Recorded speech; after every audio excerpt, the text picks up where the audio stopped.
And last but not least, it brings us to Surfa Rosa. Surfa Rosa was one of those climbs that I knew about a long time before I actually even decided to like jump on it or even touch it. It goes back 2 to 3 years, I think 2017, and that was my first 12A flash that I had ever done was that year, and that was in the same crag. It was a climb called Bluefin, and it was something that I had actually kind of like pure flashed, so I was actually laying the draws as I was climbing it.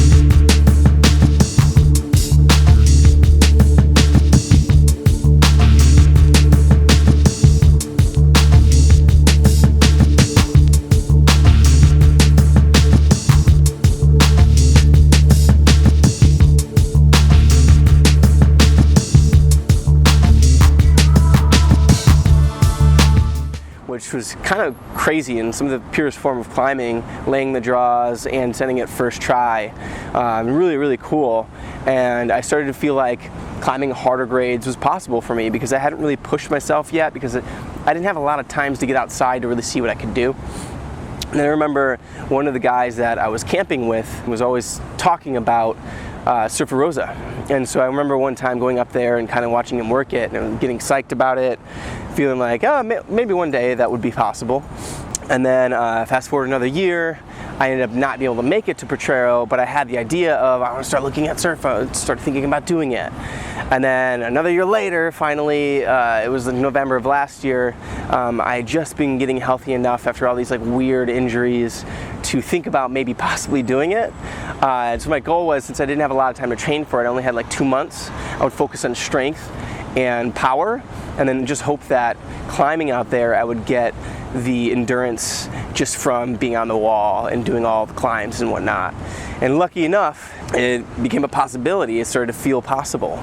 So when I got down there, I had the focus of maybe going down to the crag maybe once a week or maybe a little bit more, and just start working on it. And the way that I was doing it, not a lot of the climbers were doing long-term projects, so I didn't want them to sit there belaying me because obviously I couldn't offer the same because they weren't going to try anything more than like 2 to 3 tries. So I would work a portion of it, lower down, belay them. Work a portion of it, lower down. I wouldn't just sit on it for like an hour, right? And I just find that's a good way to work things in general, to give your belayer a break, or just go in direct. And so the first time I had gone up there, there was like a ladies photo shoot happening, which is kind of funny. And I squeezed in, and one of them actually, cause it's a smaller crag, so like you can easily get overcrowded. And one of them actually like offered to belay me, which was pretty cool. And that was my first chance of working the first crux.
So I kind of like climbed through the beginning sequence, and then you have this like long rail, and then you have 2 tufa lines.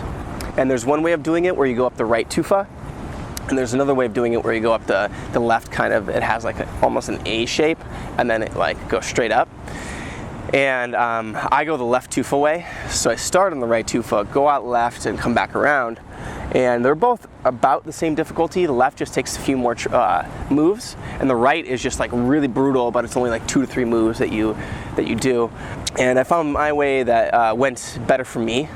Yeah, and so as the kind of time went on, I kept kind of traveling up there, working different sections, and it felt really, really hard. I wasn't really sure how possible it felt, but I wanted to keep exploring Potrero and making sure that I wasn't just being single-minded and not getting any other climbing in. And so I continued to climb with other friends and other groups, and then kind of continually like coming up here, and there's this guy named Roy that was also working Surfa, really helping me out with beta.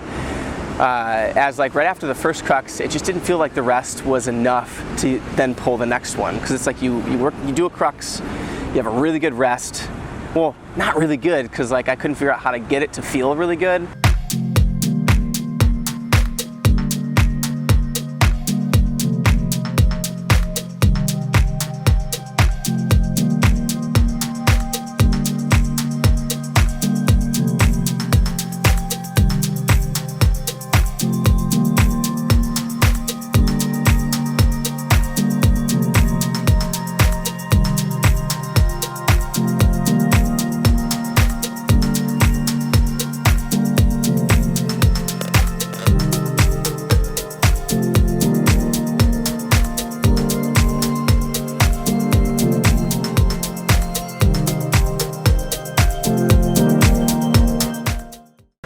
And so after kind of continuously flailing with that first crux, I then switched over and just started working on the next crux, kind of dialing that in. That one felt pretty difficult too. You're basically doing, you move up to like an okay tufa and then throw a really, really high heel hook, really squeeze into the heel hook and it will lock off up into like a 2-finger pocket, but you can't catch the pocket like this. You got to catch it like that, to where like you're almost pulling to the left on it. And then from there, you kind of do like a higher move to a really good jog. Then after that, really good rest. This one is like you can dig your hands all the way in there, but this time there's like no good feet to rest on. And then I was like, I'll figure that part out later, and then I wanted to work the next crux. And so it was just different sections, different days I was going out there, and then getting really psyched on it. It's really cool. I love tufas. I love the climbing. Like the first 3 or 4 clips is like, I don't know, like 11B-ish. And decent holds, bigger moves, a little bit powerful, but really overall just really like standard climbing up to the first crux basically. And there's a really good knee bar there. So it was all about managing your rests really well. For me, it was micro beta because I wasn't in shape to do the climb. So it was like, can I figure out every little piece to help me get up this thing? So yeah, it brings me to kind of like Fitness Cave. And like after Fitness Cave, I had kind of linked, I had done a link through all 3 cruxes. And Roy helped me figure out how to rest better on the after the first crux, because it was just kind of like a nib hold that had an in cut that you were able to get your hand on, but I didn't have a great place to put my feet. But then I found that I could do a heel toe cam up high left, and then it took almost all the weight off, so I was totally able to rest. So yeah, after blowing my knee after Fitness Cave, I was like, is this thing gonna even be possible? But I was like, I have to try. Like I put this much work into it, got this far, I can't just totally give up. So I take a few days off, I put ice and heat on the knee, I'm starting to be able to walk now, and then I figured, okay, I'm just not gonna do a heel hook. So I go and I give it like a real good go, and I'm always like finding new belay partners because everybody doesn't want to keep hiking up the Surf Bowl. It's like an hour hike that's like pretty steep. So so I find a new partner, I get up there, and I wrap my knee really good, and then I go for it. But of course, when you're going for something, you don't listen to your own advice, and I go for an important heel hook at the top.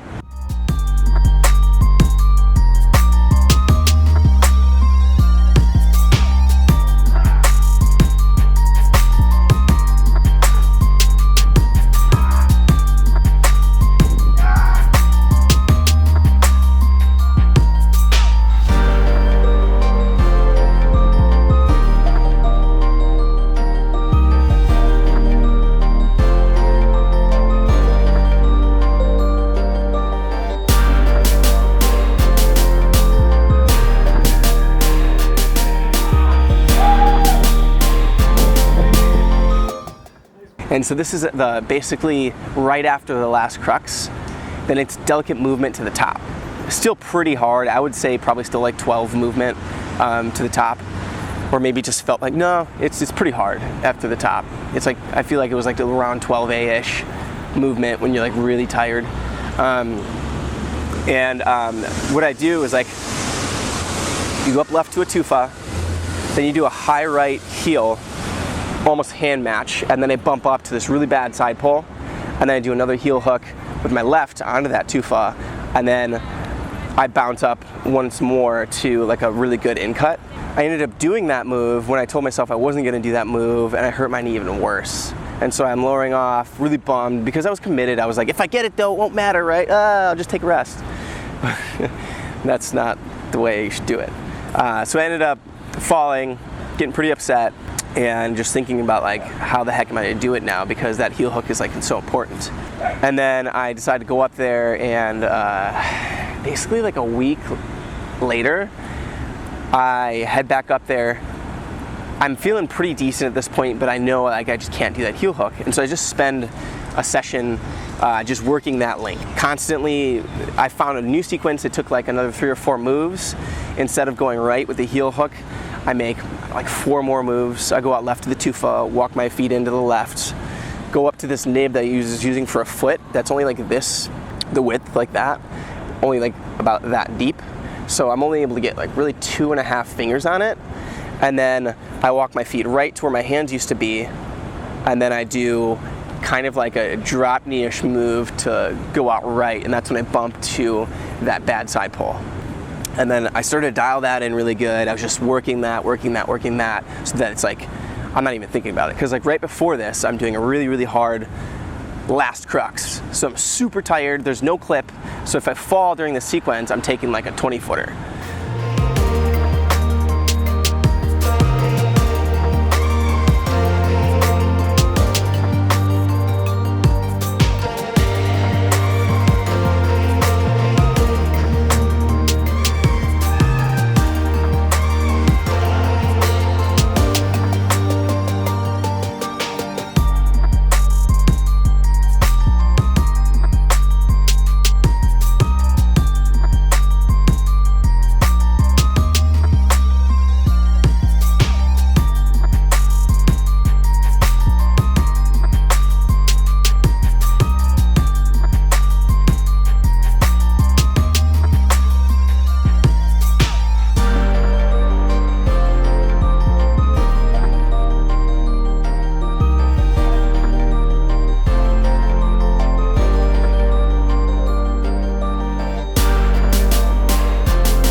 Yeah, this is probably the hardest thing that I've ever tried to do. I'd say my other 13 that I did was all about endurance, less about like minute kind of beta and keeping yourself calm and being able to like, and so much technique. So I remember going for another Sengo, didn't get it. Like I felt that top portion again. And then I went, it was like 3 days before I was supposed to leave, and it was like Sunday, and I was like, all right, I'm gonna go up there.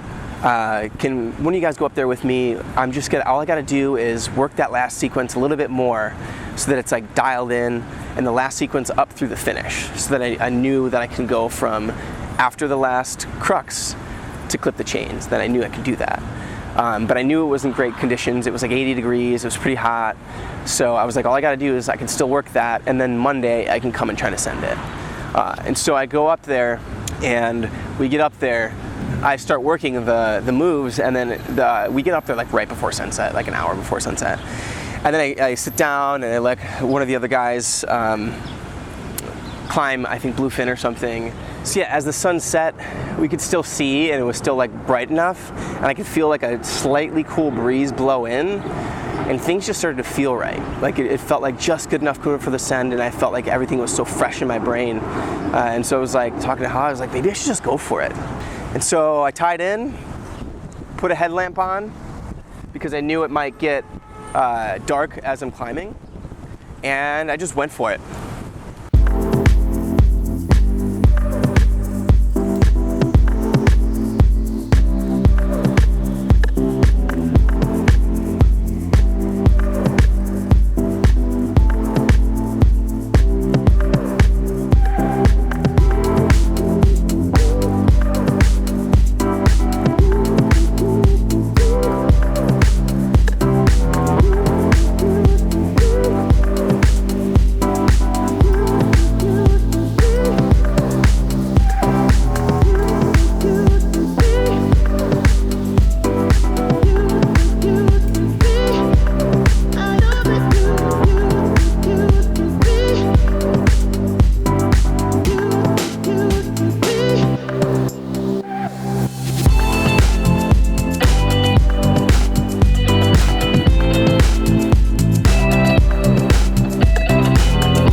So I got it. There was like no feeling like that. Just going for something that's so hard for you, just like constantly giving it crap and then just going for it and not giving up no matter what, like your knee blows out, you fall at the last clip, just constantly giving it your all, then getting it. There's no feeling like that. That's why climbing's so amazing, right? I was just super psyched. I was on another level when I sent it. Like for like a week straight, I was just glowing. I was just psyched. It's just like, now I know like every piece of beta. If I ever end up at that crag, I'd be like, you want anything, let me know. Because I feel like I'll never forget all the moves on that climb. I had to learn every tiny little thing to make that climb go. And it all came together and it was beautiful. Absolutely beautiful. And it started to get dark when I was at the top, but I didn't even notice. Oh my gosh, Chicago. But yeah, I didn't even scream at the top because I knew I still had the little slab sequence to do. And I focused on like, all right, breathe. Right? Don't cheer yet, not until I get that last weird, awkward hold to be able to clip off of. And they started to cheer after I pulled the initial like fist jam. But I was like, nope, I'm not ready to like cheer yet. I can still blow it. And then once I finally cut the change, I'm just like, ah. That was amazing. So anyways, I hope you enjoyed this. I hope you enjoyed me sharing my process with you and my story. I don't know what I'm gonna do next, but stay tuned. I might be releasing more stuff in the future. But other than that, stay psyched with your own climbing, have fun, and I'll see you guys around.